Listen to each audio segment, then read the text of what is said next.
Nesse vídeo eu vou contar os meus resultados que eu tive investindo em fundos imobiliários durante 6 anos. Eu invisto na Bolsa de Valores há mais de 6 anos, em ações, fundos imobiliários e no exterior. Eu tenho uma carteira diversificada já há um bom tempo. E nesse vídeo eu queria mostrar os resultados que eu tive investindo em fundos imobiliários e mostrar para você também por que a maioria dos fundos imobiliários são uma porcaria. Se você não me conhece, meu nome é Raul e nesse canal eu falo sobre investimentos de uma maneira diferente. Se inscreve no canal e deixa o like se você gostar do vídeo. Primeiro eu vou mostrar como que eu tive esses resultados, quais são os resultados percentuais em valorização perante a Selic, porque esse é o nosso investimento com risco zero aqui no Brasil. E depois vou contar um pouco da história de como que eu fui fazendo ao longo desses 6 anos, qual que é a história dos fundos imobiliários no varejo, para você ter uma noção de como que as coisas foram evoluindo para chegar até hoje, onde todo mundo fala que você precisa ter fundo imobiliário.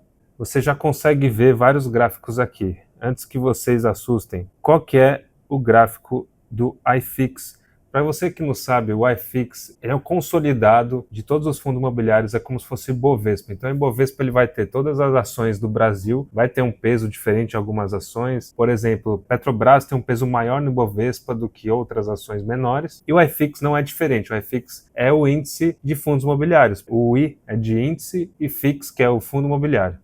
Então, se a gente analisar, o iFix ele está aqui no lado direito, com 37% de valorização. Isso desde 2019. Eu coloquei aqui janeiro de 2019 para arredondar essa conta. Eu comecei a investir mais ou menos em dezembro de 2018. Comecei a investir um pouco em tesouro direto, um pouco em fundo imobiliário. Fui colocando 2, 3 fundos imobiliários. Eu posso ter um parâmetro muito bom para falar para você. Tem gente que está começando agora, acho que é a melhor solução do mundo investir em fundo imobiliário. Tem gente que está desde 2022, 2023, mas quem está lá de trás, em dezembro de 2018, onde começou a se falar de fundos imobiliários, muita gente está desistindo, está saindo fora desse ativo. Vou contar por quê.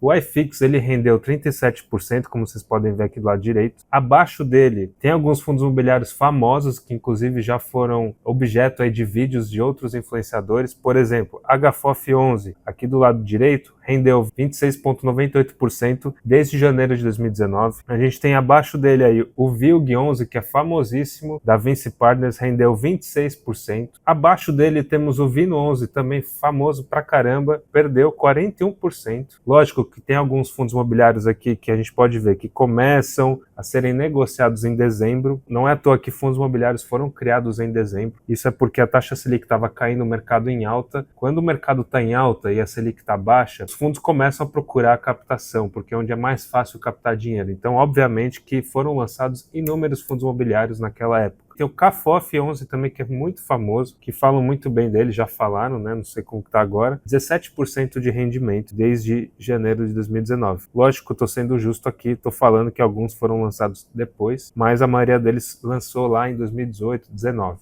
Acima do iFix, a gente tem aqui o KNRI 11 com 38% de valorização. O VISC11, que é esse aqui da direita, que é um fundo imobiliário de shoppings, ou seja, todo influencer fala para você tem que ter fundo imobiliário de shopping. Está aqui, 54% de valorização. KNCR11, 63%. E a gente vai vendo que alguns fundos são melhores que outros, vão rendendo mais. Tegar, 66%. MXRF11, que é muito bom, famoso também, 86%. HGLG11, 91%.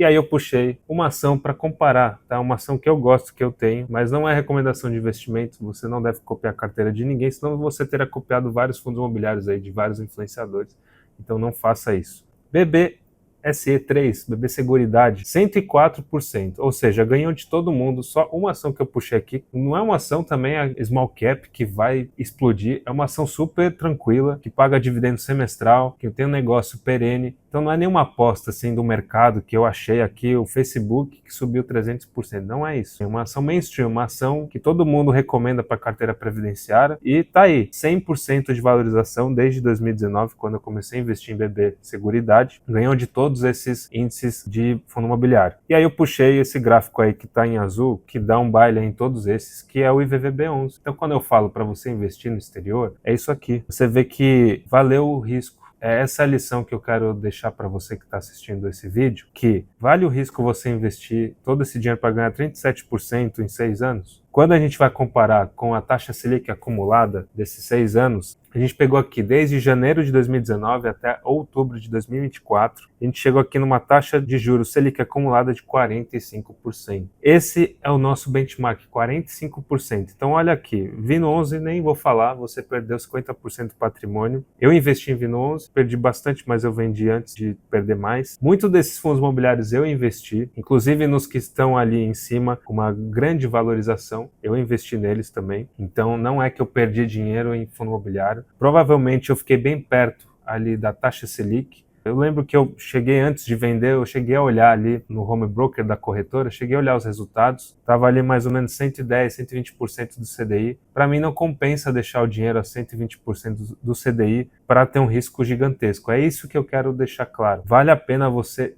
ter o risco para ter um retorno um pouquinho acima da Selic. Agora, no IVVB11, vale a pena o risco? Lógico que vale. A gente vê aqui que foi estrondoso, tem o dólar também, tem a Bolsa Americana que é bem melhor que a Bolsa Brasileira, então a gente vê que compensou. Quando a gente puxa os fundos imobiliários aqui, passaram a Selic, é a partir do VISC11 para cima. Mas assim, o VISC11 rendeu 54% contra 45%, ou seja, você ganhou ali 9% a mais para ter um baita de um risco. Você está investindo em shoppings. Talvez ali compensou mais ou menos no Tegar 11 para cima, acima de 60%, KNCR 11 também. Talvez ali tenha compensado. Esses são os fundos que eu também já aportei, alguns eu mantive, como eu falei no vídeo anterior, eu falei que eu vendi uma parte dos meus fundos imobiliários antes da curva de juros subir mais, porque eu já estava com a perspectiva disso acontecer. Deu certo porque vários fundos imobiliários caíram muito, outros eu aportei mais porque vi uma oportunidade, mas realmente quando a gente puxa a Selic, a maioria é ruim. E se a gente pegar o iFix, que é o conjunto de tudo isso, ele perdeu para a Selic. Então, realmente não vale a pena você investir em fundo imobiliário porque te falaram para ter em fundo imobiliário. Você precisa analisar o ativo. Então, quando a gente fala de HGLG11, MXRF11, são pessoas que investiram nesses fundos, que estudaram a fundo, que foram ver qual ativo que é bom. A HGLG é muito caro. É caro porque é melhor que outros fundos. MXRF11 é caro porque é melhor do que outros fundos também de papel. O Tegar tem uma taxa de administração elevada porque a gestora está fazendo um papel melhor do que outras, como a gente está vendo aqui. E tem os fundos imobiliários baratos que são baratos porque realmente não vale a pena. Então, o mercado vai precificar isso. Quando você vai investir em fundo imobiliário, é isso que você tem que pensar. Olha esse gráfico aqui de longo prazo que eu estou mostrando. Foram 6 anos que eu investi. Eu diminui praticamente pela metade que eu tinha em fundo imobiliário, porque para mim não compensou o risco. Essa é a verdade. Para ganhar 20% a mais do CDI, né, 120% do CDI, para mim não compensa. Prefiro deixar líquido ali 100% ou investir em ações, por exemplo, BB Seguridade. Então quando o pessoal fala assim, é mão de alface, teve uns comentários, não é que eu deixei de investir na renda variável, não é isso. É que eu não sou bobo de deixar o dinheiro aqui parado em fundo imobiliário que está caindo. Prefiro investir em ações que vão me dar um retorno maior ou lá fora que dá um baile aqui em investimentos brasileiros. Então essa é a mensagem que eu quero deixar para você.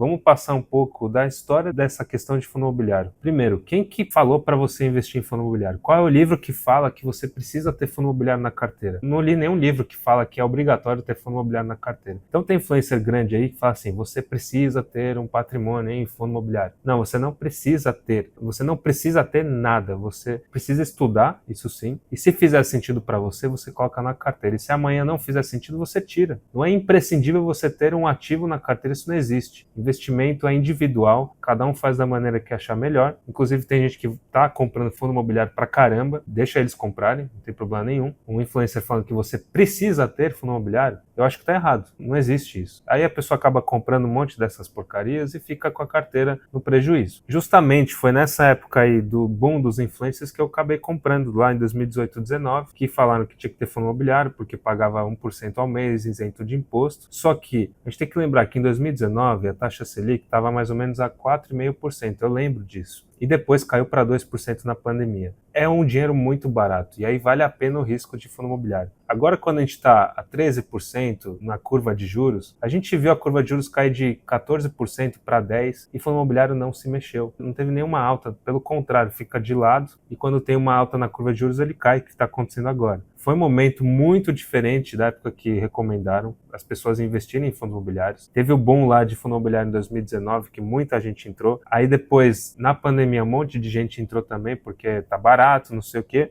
e agora a gente vê a maioria dos fundos imobiliários lateralizados aí desde 2022, se você olhar no gráfico, estão todos ali andando de lado. E naquela época eram outros fatos, eram outros acontecimentos. A gente tinha um governo a favor do corte de gastos, hoje a gente não tem. A gente tinha uma expectativa de reforma previdenciária que ia ter uma economia de bilhões de reais aí para o governo. Isso acabou sendo gasto praticamente na pandemia, então o cenário mudou completamente e a gente não tem uma expectativa de que vá melhorar essa questão de corte de gasto. Algumas pessoas falam que nas próximas semanas vai sair alguma notícia sobre isso. Se sair o mercado de ações, provavelmente vai explodir. Agora, de fundo imobiliário, eu realmente não faço ideia. Teoricamente, precisa explodir, né? Porque você tem um risco de retorno assimétrico. Mas a gente vê que quando a curva de juros cai, o fundo imobiliário não se mexe. Realmente, quando eu falo FIIs, não é para acumulação de patrimônio. É verdade, aqui está falando, eu estou vendo isso. Quando você acumulou patrimônio e quiser usar o rendimento para viver, talvez faça sentido você ganhar aí 37% só em valorização de cota durante esses 6 anos. Mas, para mim, realmente não faz sentido. Eu reforço aqui, você investir no exterior, a gente vê aqui durante 6 anos que o IVVB11 deu 274% contra o iFix foi 37% e a Selic de 45%. Fica aí mais uma prova de que investir no exterior você precisa ter. Aí sim, realmente você precisa ter. Agora, fundo imobiliário é uma decisão que vai caber a você. Eu mostrei os meus resultados aqui de 6 anos de investimentos em fundos imobiliários. Algumas coisas não compensaram. Outros fundos imobiliários acabaram compensando para mim. Eu tenho alguns desses que estão aí acima, mas realmente a maioria não compensou. E se você gostou do conteúdo, se inscreve no canal, deixa o like para o YouTube te recomendar vídeos como esse. Comenta se você investe em fundo imobiliário, quanto tempo que você investe, se você está gostando do que está acontecendo com a sua carteira em relação a fundos imobiliários. E me fala quem que te influenciou a você investir. No meu caso, foram influências da época lá que eu via. Quando eu comecei a investir, vi gente recomendando que você precisa ter. E hoje em dia eu já tenho um entendimento bem diferente. A carteira é individual e você é que decide o que você precisa ter nela ou não. E se você discorda, também coloca aqui nos comentários. Comenta aí uma exceção que um fundo imobiliário rendeu 400% e a gente generaliza para tudo, né? Isso é bem tranquilo de fazer. Muito obrigado então e até o próximo vídeo.